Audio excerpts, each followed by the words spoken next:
The zombie-like Diana, along with the other infected residents of the planet, would then spend the next 5 years killing and infecting who they could, while the likes of Damian Wayne and John Kent had grown into young men, effectively becoming the new Batman and Superman.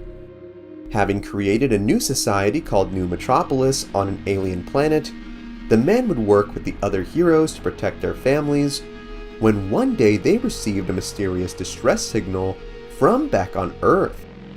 It turns out Cyborg's head was still living after all this time, and had located a secret tracker buried deep inside of him that Bruce Wayne had planted years earlier.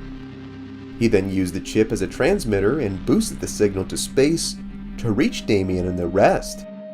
Believing this could be a trap, the heroes ultimately agreed to venture back to the planet, as they could not leave one of their own behind. After a long journey, the Justice League arrived back to Earth, where they encountered their long-lost friend. As they tried to get him to speak, all Victor could do was mutter, due to his extensive injuries. As Jonathan located Cyborg's body, his head regained enough power to warn his friends that Diana was quickly approaching to infect them all. Within seconds, the Amazon blew a hole right through the arc that they used to get here and immediately infected Green Arrow. Seeing her husband turn before her very eyes, Dinah wasted no time in getting revenge, where she then used her sonic screech to immobilize her, while Hawkgirl threw a mace right in her face. Man, that is just good superhero team-up action that you just don't see anymore. Summoning a giant hand with her lantern ring, Dinah then slammed Diana into the ground, where she then pulled out the kryptonite sword and lunged at the woman to finally end things.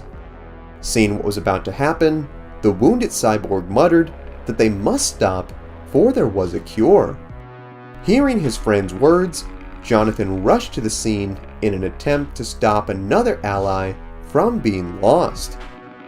Leaping right in the path of Green Lantern's blade, the weapon went straight through the Kryptonian, mortally wounding him and going right through Wonder Woman's neck, effectively killing her. The bloodied Superman, with his last seconds of consciousness, then told Dinah that there was a cure before passing out in a pool of his own blood.